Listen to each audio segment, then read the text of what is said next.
යන්න කලින් මතක් කරනවා වීඩියෝ එක හොඳයි නම් ලයික් කරලා තාමත් අපිව සබ්ස්ක්‍රයිබ් කරලා නැත්නම් පහළ තියෙන සබ්ස්ක්‍රයිබ් බටන් එකෙන් දැන්ම අපිව සබ්ස්ක්‍රයිබ් කරලා අපිත් එක්ක එකතු වෙන්න. ඒ වගේම තමයි අපේ වීඩියෝ වල වරදක් තියෙනවා නම් පහළ තියෙන කමෙන්ට් සෙක්ෂන් එකේ කමෙන්ට් එකක් දාන්න අමතක කරන්න එපා. එහෙනම් යාළුවනේ වැඩි කතා නැතුව අපි යමු අපේ වීඩියෝ එකට. Never slow up, no I don't take shit. I got no love for the fakeness. If you wanna play tough and wanna hate this, I'll always show up.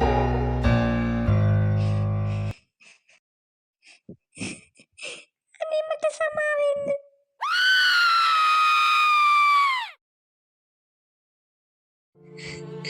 අනේ මගේ දරුවා.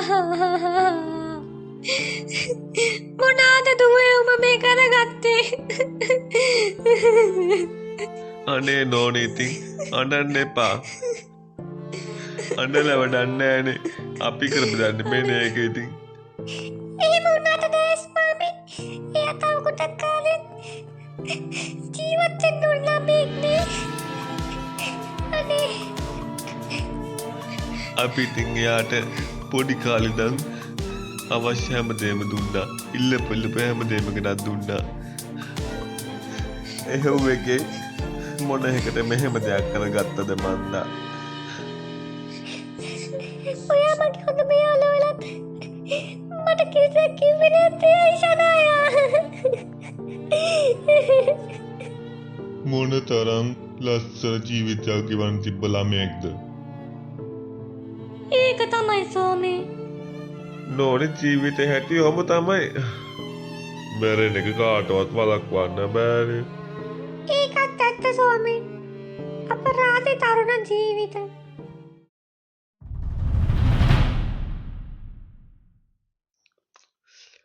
කෑම වෙල්ලා රසයි නෝනේ. නෝනෙත් කන්න. රසයි. අපි දුවත් මෙතන හිටියනම්. අනේ නෝනේ. ඒක වෙලා දැන් මාස 3කුත් වුණානේ. මාස 3ක් නෙමෙයි මහත්තයා. කල්ප 3ක් ගියත් තමන්ගේ දරුවා අමතක කරන්නේ කොහමද එහෙම? අනේ නෝනේ. විච්ච දෙවල් වුණා. දැන් අපි ඉස්සරහට මොකක්ද කරන්න කියලා හොයමු. ඕවා ගැන හිතලා දුක් වෙලා වැඩක් නෑ නෝනේ. හරි මහත්තයා. ඔයා කන්නකෝ. මම ටුට්ට කර ප්‍රයෝත ටිකක් තියෙන බලන්න. හා නෝනේ. රටේ ලෝකේ මොනවා වෙලාද දන්නේ. ආයිබෝවන්. ඔබ මේ එකතු වී සිටින්නේ සියලු සම්මිශ්‍රණ වාර්තා නැවත නැවතත් තහවුරු කළ ලංකාවේ අංක 1 ප්‍රතිකාශය රූ ටීවී දවල් 12 මධ්‍යහන ප්‍රධාන පුවත් ප්‍රකාශයත් සමගයි. මම චංචල පියුම්. මම තමයි සවන්නිකා. ප්‍රථමයෙන්ම දවස උණුසුම් කළ දවසේ පුවත. අද උදෑසන කලාවැවේ දියනෑමට ගිය 23 හැවිරිදි තරුණියක් දියගිලි ජීවිතක්ෂයට පත් වී තිබෙනවා. ප්‍රදේශවාසීන් වැඩිදුරටත් පවසන්නේ දියනෑමට බෙහෙවින් බියක් දක්වන මෙම තරුණිය වේල මත සිටියදී ඇයගේ මිතුරියන් විසින් ඇයව දියට ඇද දමා ඇති බවයි. ජලයට ඇති අධික බිය නිසා එම තරුණිය එකවරම දියගිලී ගොස් තිබේ. පොඩ්ඩක් ඉන්න මහත්තයා. මහත්තයා. ඇයි නෝනේ? අපිට ලොකු පටලැවිල්ලක් කළා මහත්තයා. ඒ මොකද්ද නෝනේ? මහත්තයා අපේ දුවගේ මරණ ගැන මට නම් ගොඩක් සැකයි. ඇයි නෝනේ එහෙම කියන්නේ? මහත්තයාට මතක නැද්ද අපේ දුව වතුරට බයයි කියලා? ඔව් නෝනේ. අපේ දුව පොඩි කාලේ නම් වතුරට බයයිනේ. ඉතින් ඒකයි මේකයි අතර සම්බන්ධය මොකද්ද නෝනේ? ඉතින් මහත්තයෝ පොඩ්ඩක් හිතන්නකෝ. එයා වතුරට බයයි නම් ඇයි එයා වතුරට පැනලවන්නේ? එයාට වෙන ක්‍රමයක් භාවිත කරන්න ඉබ්බනේ. ඒකත් ඇත්ත නේද නෝනේ? මහත්තයා නරකද අපි මේ ගැන පොලිසියට කිව්වොත්? හා නෝනේ අපි පොලිසියට කියලා බලමු. එතකොට පොලිස් මහත්තුරුවත් මොනවා හරි කරලා බලයිනේ. එහෙනම් යන්න ඕනේ. OIC මහත්තයා ඉන්නවත් දන්නෙත් නෑ නෝනා.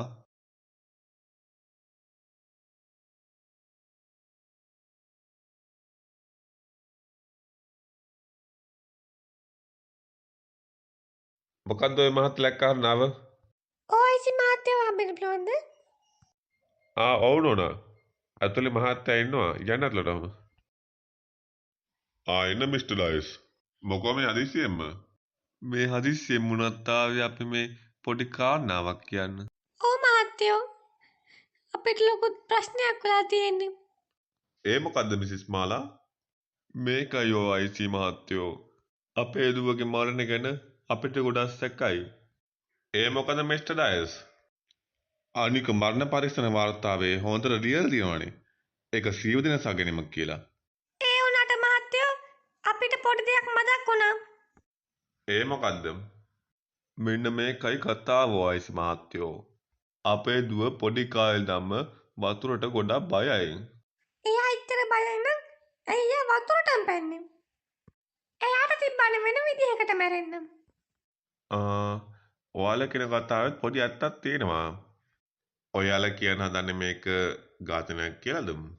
100% විශ්වාස නැතත් OIC මහත්තයෝ අපිට ටිකක් සැකයි මේ ගැන. මේ ගැන විමර්ශනයක් කරන්න බෑද OIC මහත්තයෝ? කරන්න නම් පුළුවන්. හැබැයි ටිකක් කාලයක් නම් යයි. මොන වුණත් කමන්නේ මහත්තයෝ.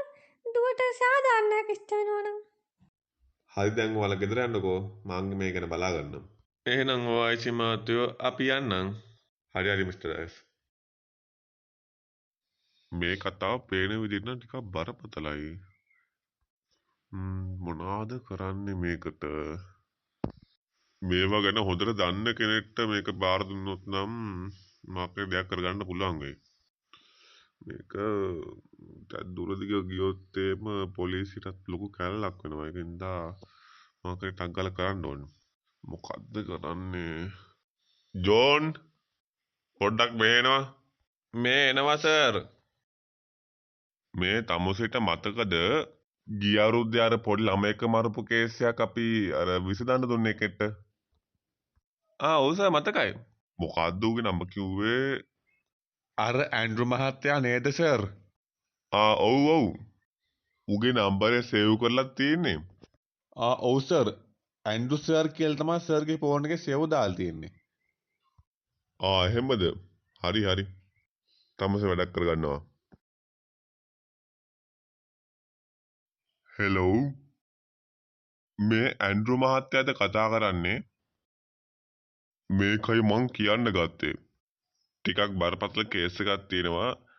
ඒ ගැන මෙහෙම නම් කියන්න වෙන්නේ නැහැ. ඒ ගැන කතා කරන්න හෙට උදේට අර මහියංගනෙත් ඒකඩි තියෙන්නේ. එතනට එන්නකෝ. ඔව් අර මහියංගනේ ටවුන් එකේම තියෙන එක තමයි. හරි නම් හෙට උදේ 10ට විතර එන්නකෝ. හරි තියෙනවා. Good morning Mr. Andrew. Good morning inspector මහත්තයා. වාඩි වෙන්න Mr. Andrew. ගොඩ කාලෙකින් නේද අපි ආයි හම්බුනේ. ඒක තමයි ඉස්පෙක්ටර් මහත්තයා. කොහොමද ජීවිතේ හැම? ජීවිතේ නම් ඉතින් එච්චර ලොකු අවුලක් නෑ. ඔබතුමා කොහොමද? මටත් ඉතින් විශේෂයක් නෑ. කලින් හිටියා වගේ තමයි තාම ඉන්නේ. ඉස්පෙක්ටර් මහත්තයා මට එන්න කිව්වේ ඇයි? මිස්ටර් ඇන්ඩ්‍රුට මං එන්න කිව්වේ ඇන්ඩ්‍රු මීට කලිනුත් ලොකු අභිරහස් විසඳලා දිනවනේ. මේකත් ඒ වගේ ටිකක් බැරෑරුම් කාරණයක් තමයි. ඒ මොකක්ද ඉස්පෙක්ටර් මහත්තයා? විච්ච සිද්ධිය මං ඔයාලට සම්පූර්ණයෙන්ම කියන්නම්කෝ. මෙන්න මේකයි උනේ මිස්ටර් ඇන්ඩ්‍රු. මීට මාස 3කට කලින් ඇන්ඩ්රු මේ පළාතේ හිටපු ගෑනු ළමයෙක් පාලමක් උඩින් පැනලා මැරුණා. හැමෝම හිතුවේ මේක සියදිවි නැසා ගැනීමක් කියලා. කොටින්ම කිව්වොත් මිස්ටර් ඇන්ඩ්රු අපි අර වාර්තාපොතේ ලිව්වෙත් ඒ විදිහට. ඔව් ඉතින් ඉස්පෙක්ටර් මහත්තයා ඊට පස්සේ මොකක්ද උනේ?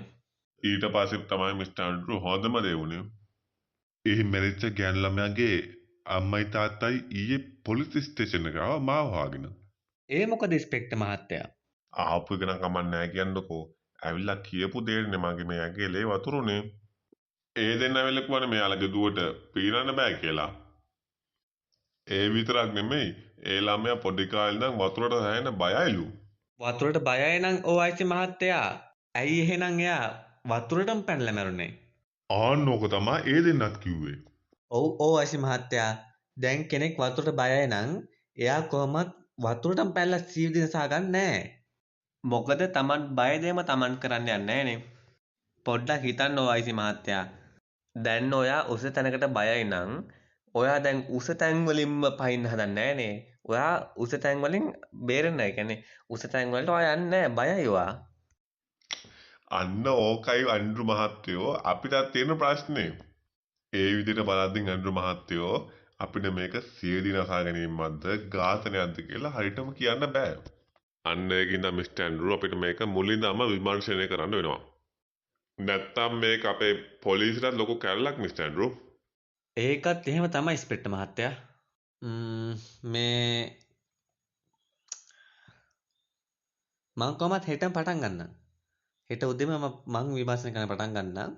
මට හැබැයි ලොකු හෙල්ප් එකක් ඕනේ ඉතින් ඉස්පෙක්ටර් මහත්තයා. හරි මිස්ටර් ඇන්ඩ්‍රු. අපි අපේ පැත්තෙන් වෙන්න ඕනි හැම දෙයක්ම ඔයාලට කරලා දෙන්නම්. ඔයා මේක පිළිවෙලට විසඳන්නකෝ. හරි ඉස්පෙක්ටර් මහත්තයා. මං කිව්වා වගේම හෙට උදේම එන්නම්. මං දැන් යන්නම්. මට තා වැඩ වගේක් තියෙනවා. මං හෙට උදේම එනවා. හරි මිස්ටර් ඇන්ඩ්‍රු. අපිත් එක්ක එකතු වුණාට ස්තුතියි. හරි සයන මං යනවා. ඔයත් තාම අපිත් එක්ක එකතුුනේ නැද්ද? තාම එකතුලා නැත්නම් දැම්ම පහළ තියෙන subscribe button එක ඔබලා bell icon එකත් on කරලා වීඩියෝ එකට like එකකුත් දාලා දැන්ම එකතු වෙන්න. නෝනි අර මහත්තයා තාම ආවේ නෑනේ. ඒක තමයි ඉස්පෙක්ටර් මහත්තයා නම් කිව්වේ උදේ මේ කියලා. කමන් නෑ නෝනි අපි තව ටිකක් බලමු. ඔය කියද්දිම එන්නේ. අපි මහත්තයන්ගෙන් තමා මෙච්චරලා බලා හිටියේ. ඔව් මහත්තයා ඇවිත් ඉඳගන්න. මං ආවේ ඔයාලගේ දුවගේ මරණය සම්බන්ධයෙන් විමර්ශනය කරන්න. මං හිතනවා ඉස්පෙක්ටර් මහත්තයා දැනටමත් ඔයාලට ඒක කියලා ඇත්ත කියලා. ඔව් මහත්තයා. අපිට ඉස්පෙක්ටර් මහත්තයා කිව්ව හැම විස්තරයක්ම. ඔය මහත්තයාට කිව්වේ ඇන්ඩ්‍රු මහත්තයා කියලා නේද? ඔව් මගේ නම ඇන්ඩ්‍රු. එතකොට මට මතක විදිහට නම් මේ ඉන්නේ මිස්ටර් ඩයස් මං හරිද? ඔව් ඇන්ඩ්‍රු මහත්තයා. එතකොට අර ඉන්නේ මාලා මහත්මිය නේද? ඔව් මහත්තයා ඒ මන් තමයි. මට ඔයාලගේ නැති වුණ දුව ගැන කනගාටුයි. ඕව ඔහොම තමා මහත්තයෝ. ඉපදෙන එක කොහොමත් මැරෙන්න එපැයි. අපිට ඒවා වළක්වන්න බෑනේ මහත්තයෝ. ඒක තමයි ඇන්ඩ්‍රු මහත්තයෝ. ඒත් ඉතින් මහත්තයෝ අපේ දුවට සාධාරණයක් ඉෂ්ට වෙනවා නම් අපි දැන් ඒක තමා බලාපොරොත්තු වෙන්නේ. මං හිතනවා ඔයාලගේ බලාපොරොත්තු ඉෂ්ට වෙයි කියලා. හැබැයි ඉතින් ඒ ඔක්කොටම කලින් මට ඔයාලගේ දුව ගැන විස්තර වගේම එයා හිටපු කාමරෙත් බලන්න ඕනේ. හරි මහත්තයෝ මං මගේ දුව ගැන විස්තර ඔක්කොම දෙන්නම්කෝ. එතකොට මිස්ටර් ඩයස් ෂනාය කාමරේ තිබ්බ විදිහටම තියෙන්නේ නැත්නම් ඔයාලා ඒක වෙනස් කරාද? නෑ මහත්තයෝ. අපි ආගේ මතකයන් ඔක්කොම ඒ විදිහටම තිබ්බා. ඒක නම් ලොකු දෙයක් මිසස් මාලා. එහෙනම් මිස්ටර් ඩයස් මට ෂනාය කාමරේ පෙන්නන්නකෝ. හරි මහත්තයෝ එන්න මාත් එක්ක. ඇන්ඩ්‍රු මහත්තයෝ මේ තමයි අපේ දුවගේ කාමරේ. හරි අපි බලමුකෝ මොකක් හරි හොඩුවාවක් හම්බ වෙයිද කියලා. ඔයාලගේ දුව නම් ඉගෙන ගන්න ගොඩක් දක්ෂයි වගේ. ඒක ඇත්ත මහත්තයෝ. මේ ලැප් එක වැඩ කරනවද? අනේ නෑ මහත්තයෝ. ඕක නම් නිකන් මේ තියෙන්නේ. ඕක කැඩිලා අවුරුදු ගාණක් වෙනවා. එහෙමද? මිස්ටර් ඩයස් ෂනාය ගිටාරුත් ප්ලේ කරනවද? ඔව් මහත්තයෝ. ඕක අපි යාගේ මේ පාර උපන්දිනට අරන් දුන්න තෑග්ගක්. ඔයාලා මේ පාර යාගේ උපන්දිනයට අරන් දුන්නේ මේක විතරද? ඒ දවස්වල ඉතින් ඕක විතරයි අරන් දෙන්න පුළුවන් උනේ. එතකොට මිස්ටර් ඩයස් ෂනායගේ උපන්දිනේ තිබ්බේ කවද්ද? එයාගේ උපන්දිනේ තිබ්බේ මහත්තයෝ හරියටම එයා නැති වෙන්න කලින් දවසේ. ඒ කියන්නේ ජනවාරි 4 වෙනිදා මහත්තයෝ. ජනවාරි 4 වෙනිදා ෂනායගේ උපන්දිනේ නම් ඒකට ඔයාලා අරන් දුන්නේ ගිටාර් එකක් විතරයි නම් මේ තෑග්ග අරන් දුන්නේ කවුද? මොන තෑග්ගද මහත්තයෝ? මෙන්න මේ තෑග්ග. ඒක නම් හරියටම දන්නේ නැහැ මහත්තයෝ. ඒකත් එහෙමද? හරි. ඔයා යන්නකො මං තාටියක් සෝදිසි කරලා එන්නම්. හරි මහත්තයෝ.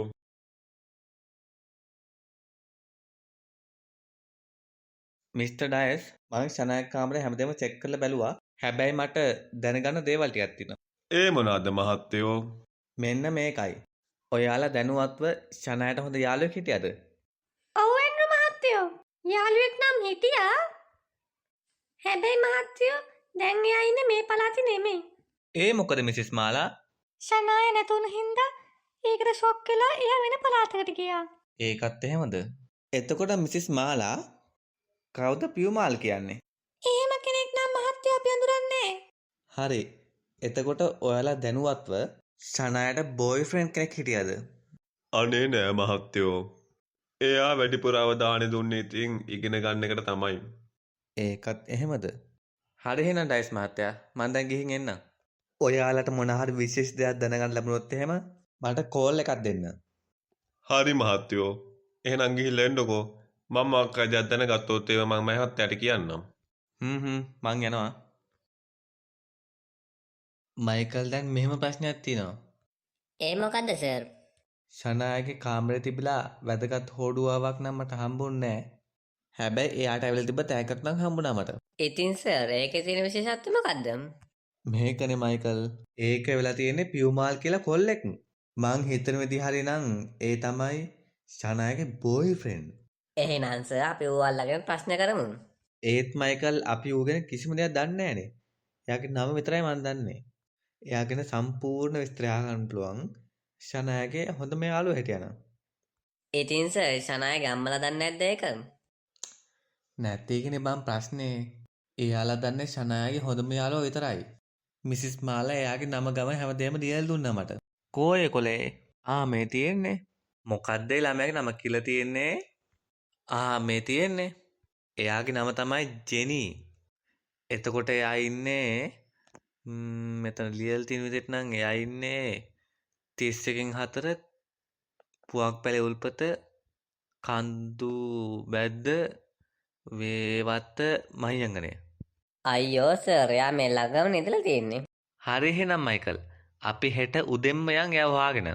ඔයාට හෙට වැඩක් එහෙම නෑනේ. නෑ සර්. හෙට මට වැඩකුත් නෑ මම ෆ්‍රී. එහෙනම් අපි හෙට උදේම යන්. අවුලක් නෑ. හරි එහෙනම් මයිකල්. හෙට උදෙන්ම එන්නකෝ. හා සර් good night. මයිකල් ඔයා මේ පැත්ත ගැන හොඳටම දන්නවා වගේනේ. ඔව් සර් මං කලින් හිටියේ මේ පළාතේ ඉතින්. ඉස්සරහ හන්දියෙන් කොහෙට දාන්න ඕනේ? ඔතනින් වමට දාන්න සර්. ඔය ඉස්සරහ ටීවී එක නවත්තා තියෙන්නේ සර්. ඒ ගෙදර තමයි. හරි. හැබැයි මයිකල් ඒ ගැහැණු ළමයා ගෙදර හිටියොත් නම් හොඳයි. නැත්තම් අපිට වෙන්නේ වෙන දවසක ආයෙ රස්තියාදු වෙන්න. ගෙදර කවුද? කවුද ඉන්නේ ගෙදර? කවුරු හරි ඉන්නවද? කවුද කතා කරන්නේ? පොඩ්ඩක් ඉන්න එනවා. එක්ස්කියුස් මී මහත්මිය. ඔයා නේද මිසිස් ජෙනි කියන්නේ? ඔව්. ඒ මන් තමයි. කවුද ඔයාලා? මිසිස් ජෙනි අපිට ඔයාගෙන් විස්තර ටිකක් දැනගන්න පුළුවන් වේද? ඔව් පුළුවන්. මහත්තයාට මොනවද දැනගන්න ඕනි? මීට මාස 3කට කලින් නැති වෙච්ච ෂනාය කියන්නේ ඔයාගේ යාළුවෙක්ද? ෂනාය? මං කැමති නෑ ඔය මතක් කරන්න. මහත්තයා ලාපු දිහාවකට යන එකයි ඇත්තේ. මං යනවා මට වැඩ තියෙනවා. ඉන්න මෑඩම් යන්න එපා පොඩ්ඩක් ඉන්න. දැන් මොකක්ද අපි කරන්නේ? සර් තව පාර කතා කරලා බලන්නකෝ. ජෙනි මහත්මිය මිසිස් ජෙනි පොඩ්ඩක් කතා කරන්න බැරිද? සර් වැඩේ හරියන්නේ නැහැ වගේ. මං හිතන්නේ සර් දැන් එයා ගොඩක් ෂොක් වෙලා ඉන්නේ. ඒක තමයි මයිකල්. මෙතන ඉඳලා වැඩක් නැහැ අපි වෙන දවසකෙමු. ඔව් සර් එහෙනම් අපි යන්. දැන් මේකට මොකද්ද කරන්නේ? ජෙනි මේවා ගැන කතා කරන්නේ එතකොට ෂනායාලගේ අම්මලත් මේ ගැන දන්නේ මෙයා කවුරු වෙන්න ඇතිද? අයියෝ මොකද්ද මට මැඟහැරුනේ?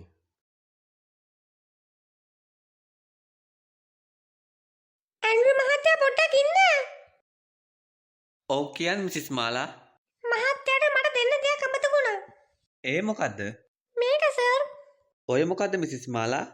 මේ තමයි ඇන්ඩ්‍රු මහත්තයා අපේ දුව වැඩ කරන තැනදී ගාපු අවසාන ෆොටෝ එක. මං හිතනවා ඔය මහත්තයාට මේක වැදගත් වෙයි කියලා. ඔව් මිසිස් මාලා. ඔයා කියන වගේම මට ඕක ඇත්තටම වැදගත් වෙයි. එහෙනම් මං යන්න මිසිස් මාලා. හා හරි මහත්තයෝ. කියන්න සර්. මං අර එදා දුන්න චනයි පොටේ ටක් ගාලා ගේන්න. හා සර් ඉන්න ගේන්නම්. මේකට සර්. ඔව් ඕක තමයි. මේ තියෙන්නේ. සර් මොකක්ද ඔකෙන් කරන්න හදන්නේ? මේකනේ මයිකල්. මේ ෆොටෝ එකේ ෂනා ඉන්න තැන හොයාගත්තනම් අපිට ගොඩක් ප්‍රශ්න වලට උත්තර හම්බ වෙයි. ඒකනේ සර් මට මතක් වුණේ නැහැ නෝක. පොඩ්ඩක් කොහම ඉන්නකො මයිකල්. හෙලෝ මිසිස් මාලා. මට කියන්න පුළුවන්ද ෂනාය අවසාන කාලේ වැඩ කරපු ෂොප් එක මොකක්ද කියලා? ඔව් ඔව් ඒ ෆොටෝ එකේ තියෙන තැන තමයි. අර පන්සල ඉස්සරහම තියෙන එකද? හරි හරි. හරි එහෙනම් මිසිස් මාලා මන් තියෙනවා. බොහොම ස්තුතියි කතා කරාට. හා. කොහෙලුද සර් ඒ තැන තියෙන්නේ? වැඩි ඈතක නෙමෙයි මයිකල්. මහියකට ටවුන් එකේ බදුල්ල පාරේ යද්දී ඉස්සලා පන්සලක් හම්බ වෙන්නේ. ඔව් අර රජ මහ විහාරද සර්? අන්න ඒ පන්සල ඉස්සරහම තියෙන කොපි ෂොප් එක. ඒකේ තමයි ෂනාය කලින් වැඩ කරලා තියෙන්නේ. එහෙම සර්. එහෙනම් අපි හිත උදේම යන්නේ. ඕ මයිකල් අපි එනම් හෙට උදෙන්ම යන්කෝ. ඔයා දැන් ඔයා ගෙදර යන්න. මාත් යනවා තාඩෙක්කින්. ගොඩක් හැවෙලා තියෙන්නේ. සර් good night එහෙනම් මං ගියා. හරි good night. මේක තමයි ප්ලේස් එක මයිකල්. සර් අපි එහෙනම් ඇතුළට ගිහලා බලමුකෝ.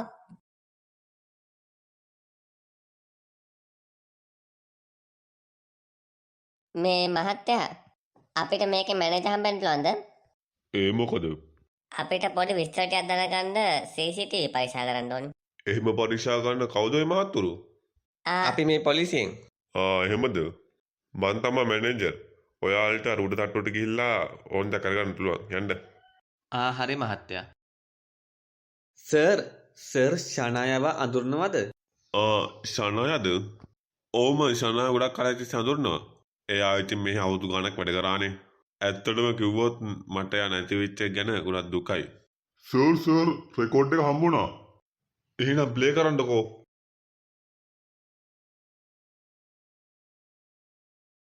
ඔතන නවත්තන්න. ඔය තියෙන්නේ මේ මල්ලි ඕකේ පොටයක් ගහලා දෙන්නක් ගාලා. හා සර් හරි. මහත්තයලා යන්න.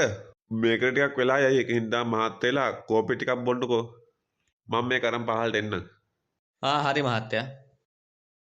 ෆොටෝ එකක් ගත්ත එකේ සර් අපි ෂනාගේ පන්තියට යන්. ඔව් මයිකල් මාත් ඒක තමයි හිතුවේ. ගිහලා බලමු සර්. සමහර විට එයාගේ පන්ති යාළුවෝ දන්නවා ඉතින් මේ කවුද කියලා. ඔව් මයිකල් අපි එහෙම කරමු. ෂනාය දුව කලින් හිටියේ මේ පන්තියේ තමයි. හරි සර් මට පුළුවන් ද මේ ළමයින්ගෙන් ප්‍රශ්න ටිකක් අහන්න?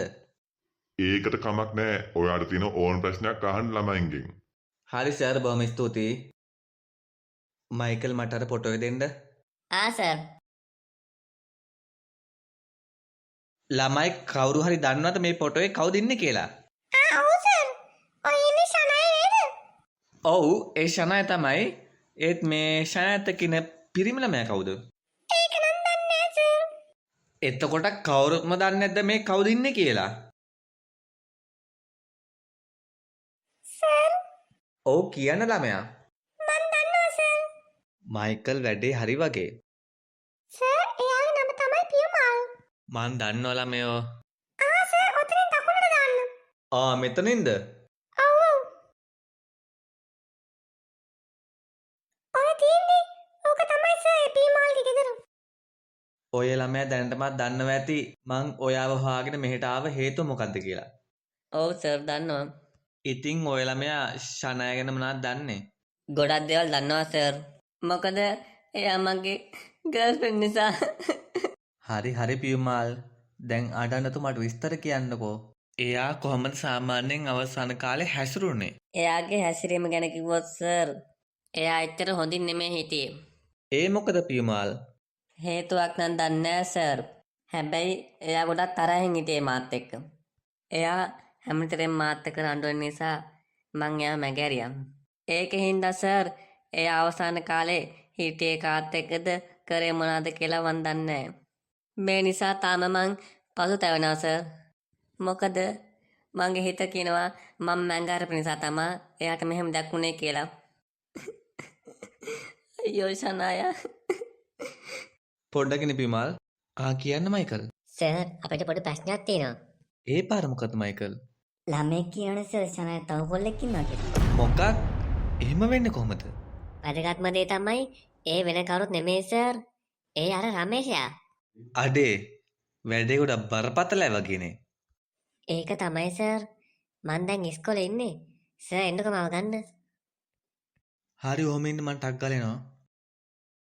මට හදිසියටත් තියෙන මං පස්සෙන් නම් පියමාල්. හා සර්. අපි යමු දුවේ. බලන්නකො මයිකල්. හිතපු නැති දෙයක් නුනේ. ඒක තමයි සර්. මාත් හිතුවේ නෑ ශනාය මේ වගේ කෙනෙක් කියලා. වෙන කෙනෙක් එක්ක නම් කමක් නැහැ කියමුකෝ. මේ රමේෂ් එක්කම. ඇයි මං ගහන්නේ මේ ළමයි මෙච්චර මෝඩ? ඒක තමයි සර් කියලා වැඩක් නෑ මේවා ගැන. සර්ුත් දන්නවනේ රමේෂ් කියන්නේ මොන වගේ එකෙක්ද කියලා. ඔව් මයිකල් ඔය රමේෂ් කියන්නේ එනේ චණ්ඩි පොරක් ඒ යක්කා මොකෙටවත් බය නැහැ. හරියට නිකන් මැරෙක් වගේ. වගේ නෙමෙයි සර්. මැරෙත් තමයි. ඇයි සර්ට මතක නැද්ද? අර අවුරුදු 5-6කට විතර කලින් එයා මිනිහෙක් මරලා හැංගිලා හිටියා. ඊට පස්සේ පොලිසියට අහුවෙලා ඉතින් මාස දෙකකින් එළියට ආවේ. ඒ විතරක් නෙමෙයි මයිකල්. ඕක හෙන කුඩුකාරයා. අනේ මන්දා සර් මොනාට මේ කියන ළමයි ඕකුන්ට අහුවෙනවද? ඒවා ඉතින් අපිට අදන් බෑ මයිකල්. තෝ අපේ වැයිකි නම්ම අපේ උන්ට සද්ද දැම්මනේ. අනේ අයියේ මන් දන්නේ ඒ වගේ කට්ටිය කියලා. හිතලා කරේ නෑ අයියේ. ඒව මට වැඩක් නෑ. තෝ කරපු ඒවට දැන් මන් දිගවල ලෑස්ති වෙනවා.